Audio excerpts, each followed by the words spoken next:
So tariffs are a big in the news topic at the moment. And so if I can walk you through the idea of a tariff as a rubric, what it is about this mechanism against trade that causes so much controversy. And in doing so, hopefully highlight its importance to a degree, but also that it's an expansive policy which transcends only economic categories, much to the chagrin of economists themselves, who probably feel as if that it's one of their domains. Tariffs are actually intrinsically aligned with social and other political policies than they are just a purely economic mechanism. So what I'll do is walk you through the basics here, but before I do that, I will just read you an excerpt here from Prussianism and Socialism by Spengler, where he goes on to say, English-style capitalism is the only true counterpart to Marxist socialism. The regulation of economic affairs by the state, a Prussian idea, transformed German capitalism instinctively into a socialist economic pattern. The first step in this process was the protective tariff legislation of 1879. The large syndicates were, in effect, economic states within the state. They represent capitalism's first practical and systematic large-scale attempt, although it was not consciously planned, to understand the mysteries of its own techniques and to gain control of social forces, which up to then had been regarded as natural and unfathomable, requiring passive, blind submission. Just hopefully preface a little bit of the metaphysical context here around how we deal with, or metapolitical context around how we deal with tariffs, and that we can think of them both as an analytical tool, but also that there's an incalculable level to them. They are dynamic and will affect the market in several ways. There really hasn't been a true free trade laissez-faire market ever in any context, in any space, because the way that humans work is they seem to gravitate towards cartels, oligopolies, and protectionism. It's this natural instinct to want more of what you have and want more of what the other person has, with them getting less. It's a unique human ability to encapsulate both greed and also lack of empathy, you might call it something like this combination. But in any case, we can look at economic tariffs very simply here, which is just that you have a demand and a supply of usually typically a good. Sometimes you can look at labor as its own demand and supply curve here, but we'll just look at goods. So you get a quantity and a price, and that tariffs impact basically what is the equilibrium of the product, in that you will have a natural resting level of a consumer wanting to buy something for a certain price, and so along that curve you'll have a supplier who's willing to sell it for the price and a consumer who's willing to buy it, demand it on that price, and then in accordance to that you have what are called consumer and producer surpluses. This is just basically the value, the utility you might call it, of the product.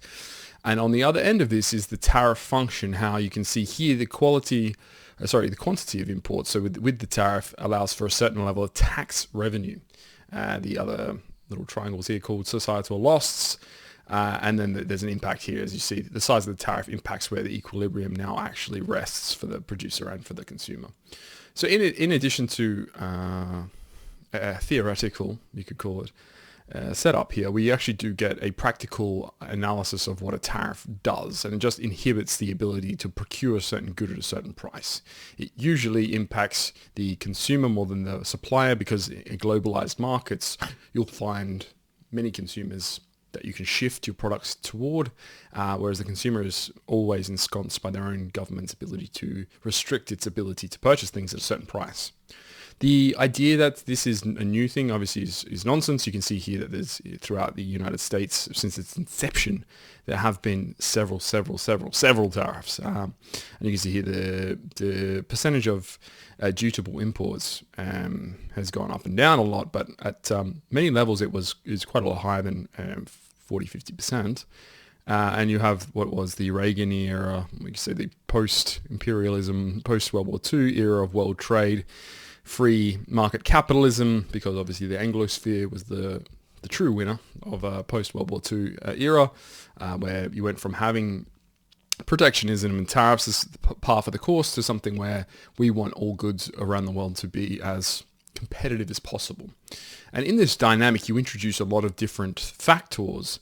You definitely enrich certain people a lot, and you also enable some consumers or many consumers to buy things that they would not be able to procure otherwise. Can be good, can be bad. I think from a pretty objective standpoint, everyone would want more options to buy things, and that if those things are cheaper, then we feel as if we are better off. There are many mechanisms to this, and you can measure anything from, say, food, agricultural imports, all the way to mechanical instruments or industrial productions of cars and things like that per se. But you can also understand how it's easy to manipulate what is a unilateral tariff, or the inability for a bilateral trade agreement to actually incorporate fair and equivalent products across these categories. If I have no tariff on cars whatsoever and I'm Poland trading with Germany, obviously Germany has a lot of cars to export to me and I have almost no cars to export to Germany. So the idea that this is a free trade, as in there's no tariff, means that I will never be incentivized as Poland to make my own cars because they're quite cheap from Germany comparative to the required intensity of industry and industrial infrastructure to now procure and make my own car market, which is impossible basically, or at least it's such a high opportunity cost that you wouldn't do it, as you wouldn't know how you deploy your capital nowadays. So you can see how there's a risk factor to this, because once you open a gate, it is theoretically, and as we can see evidence possibly, that you can close that gate. So you get consumers used to something that may not necessarily be the perpetual state of something. And this is why you can see the media freaking out. Everybody up in arms about how Trump and his tariffs, and you can see them down here, this little tiny little line going up, where previously you could see that the average tariffs on dutiable imports was ranging from 50% and upwards on the 1913 Revenue Act, all the way down to what is effectively less than 10%, maybe 6-7% tariff. Now, that's important because what the particularly America has chosen to do is export its intellectual capital and its production capabilities. So the idea that America went from being the industrialist nation of the world in, say, the 1915 period all the way through to the 1960s means that this makes sense when you are the heart and soul of the global industrial output empire. But when you've transitioned your economy to a service economy, you flip from having a high demand of, you say, skilled labor into something of more soft white collar roles around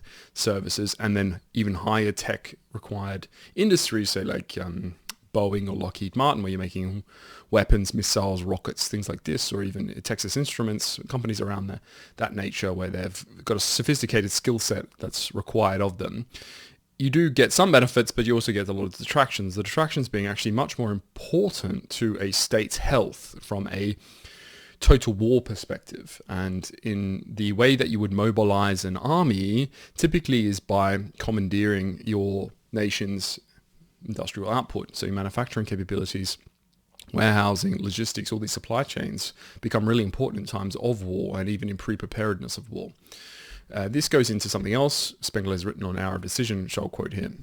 The mass of white workers lived not by industry itself, but by the industrial monopoly of the northern great powers. Only on the basis of this fact could the political wage be paid without leading to immediate catastrophe. But outside and beyond the class war of the working class with society, within the field of the white nations, a race struggle of quite another dimension raised its head.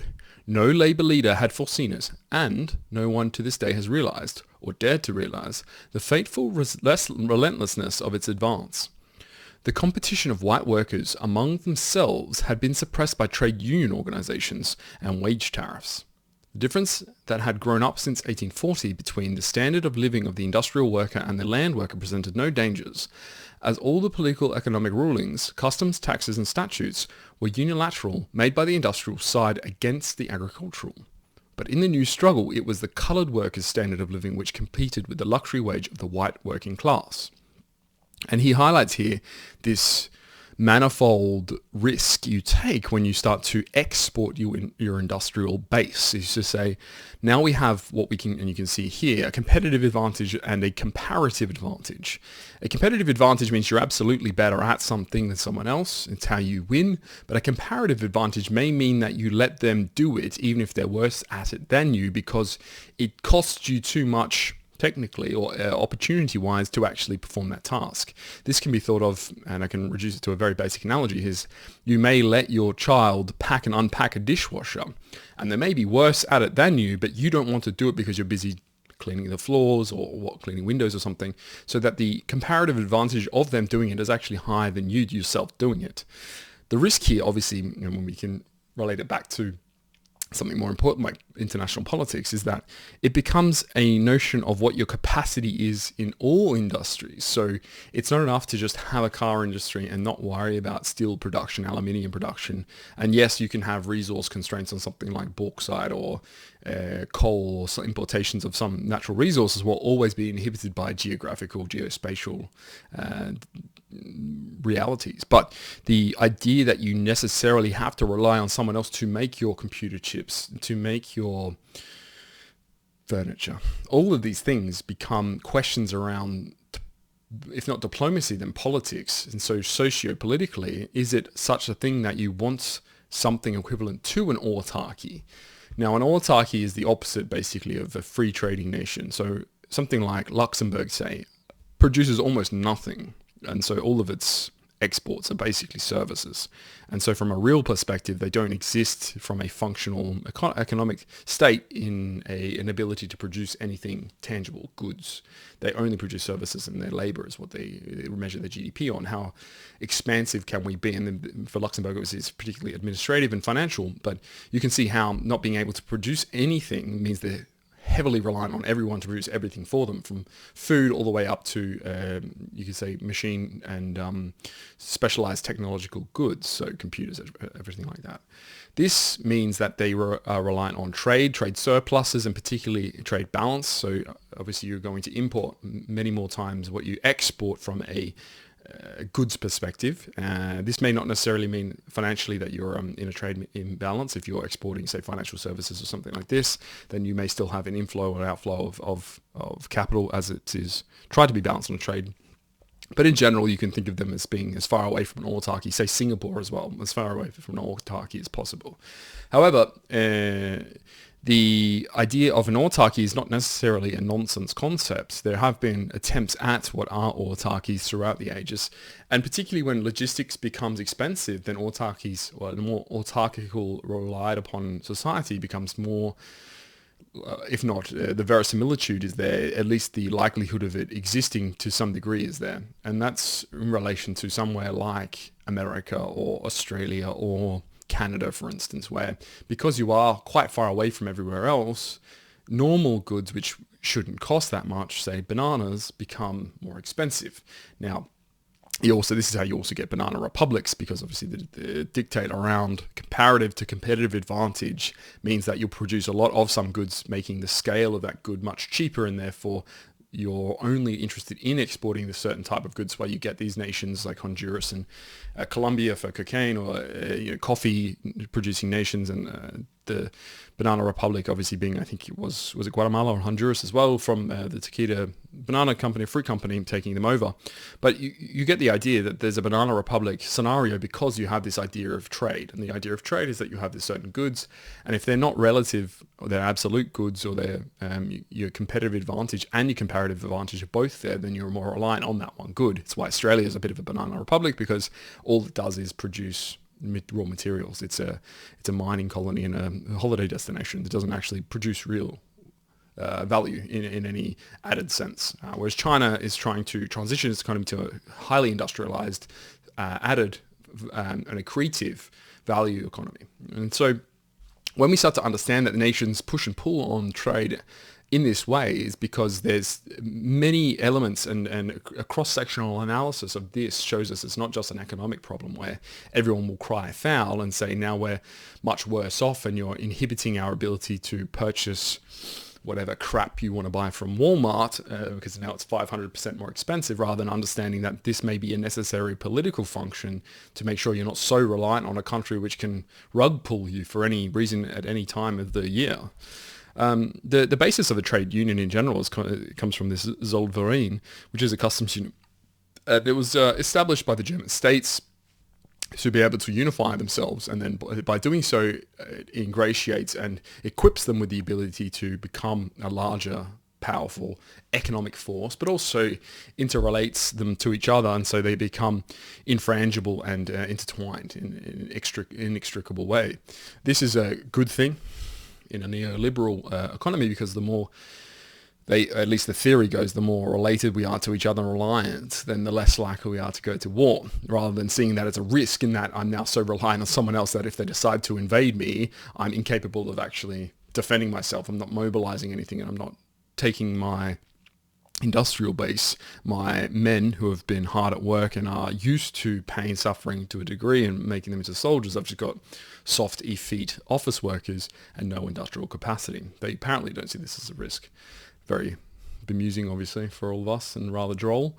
But nevertheless, this is where we're at. So the idea for Trump, say, because he's obviously introducing tariffs back into the agenda, back into this conversation, we were assumed to be in this ceteris paribus free trade world where everyone would go through the motions of maybe small politicking around certain goods rather than blanket tariffs or blanket surcharges on certain things. But Trump has come in and said, look, I'm going to put tariffs on you, China on you, Canada on you, Mexico, even on the EU. The threats are boundless. And so in doing that, the obviously signaling effect here is that you'll have to be wary, both trading with the US, but also if you're going to countermand, you'll have to have something, some power there. And then these countries all realize, oh, Jesus, I actually am a minnow in the great ocean of America, and they're the shark. When you have nothing to push back with, like, what will the EU realistically threaten America with? Nothing. There's nothing America relies on the EU so much for that it's going to necessitate Trump coming to the table and capitulating on anything. And vice versa with China. It's that China will threaten, but it's much more reliant on its core consumer goods, even though the total exports and imports are actually relatively similar from a dollar perspective. America is able to distance itself on that level because it knows China needs American basic goods versus America using, you could call them discretionary goods. And because China's able to be replaced by other countries with cheap industrial bases like Mexico and Vietnam, the Philippines, places like this, maybe even India, then China's comparative advantage is weakened. And so whether it's actually absolutely competitive, which I think China is, it has leading industry in a lot of areas, but it's much more to say, are we actually fine with taking something slightly worse from Korea or from Japan, from Taiwan, and then in which case we're actually more politically secure around this? You'll find that the answer is always going to be in the positive for that. And Americans know this, or at least Trump instinctively knows this. It's not just an economic equation. And you can see here what I'm talking about when I'm talking about this absolute or relative proportion to produce. It's that if you're China and you had the option to produce either two of these things, wheat or potatoes, in, you could say, an acre of land, you'll pick potatoes. And then you could see that the prices would actually reflect what is an overproduction here. So India wouldn't pick potatoes. They maybe actually pick wheat or something around this. And then you can have the vice versa. You could have, if China chose wheat, and then India would choose potatoes, and now you've got an equilibrium. In any case, this is the idea that we will have comparative advantages. And it also impacts America's tax revenue. America's going through a transition period where they're realizing you can infinitely borrow, but you shouldn't probably infinitely borrow if you're worried about your creditors calling on you.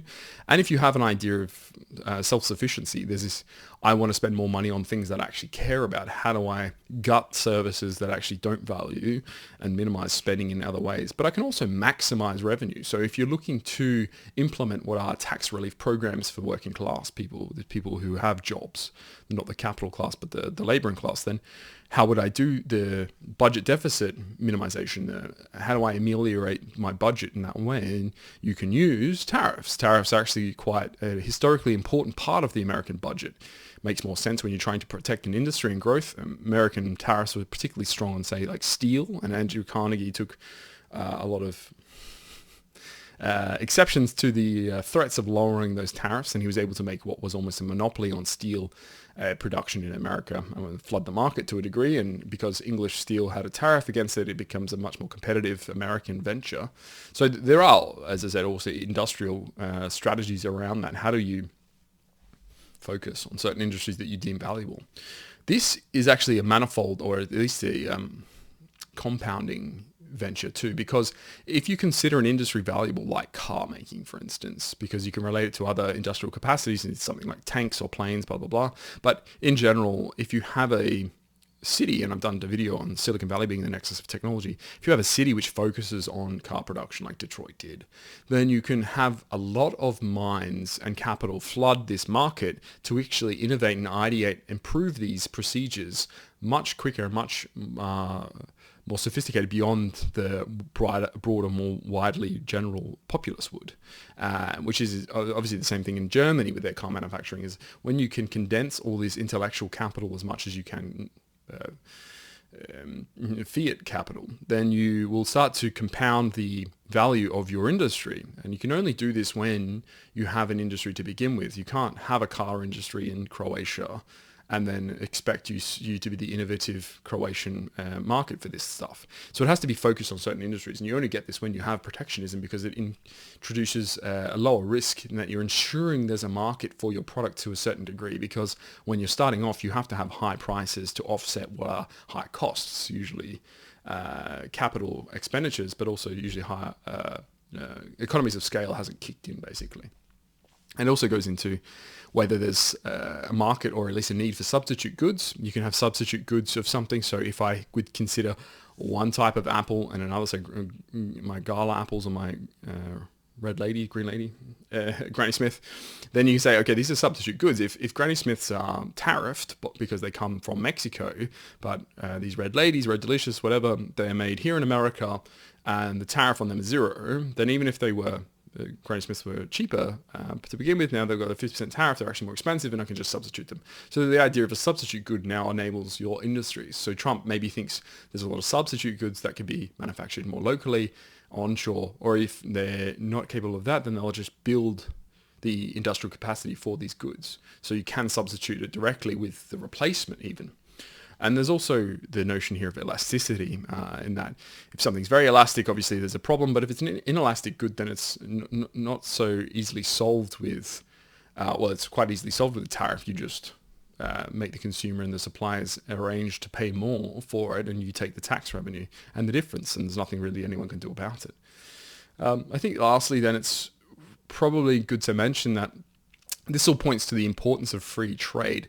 And my position is, or what the, I guess, Faustian Gothic position on this is, that free trade only makes sense when it's holistically considered for your tribe's good.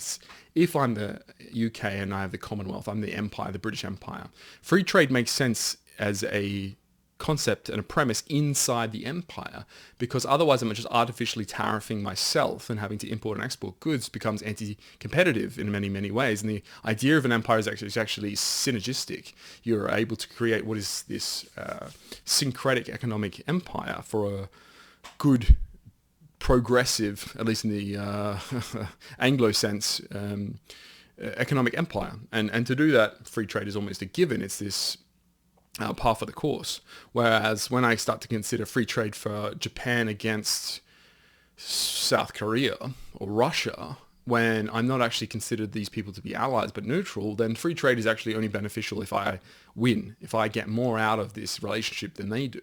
And you would not consider that to necessarily be the case. Free trade only makes sense, as I said, when you win in some way.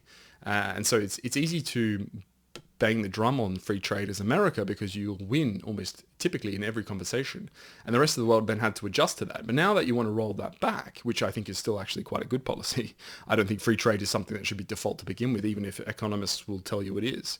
I don't think there's a necessarily need to uplift now in this modern age a certain level of consumer support. Do you need 3,000 variations of a telephone made in China, made in Japan, made in Korea, or is maybe 5 versions enough?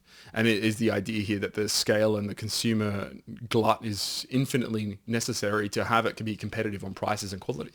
I just don't think it's there. I don't think that logic exists.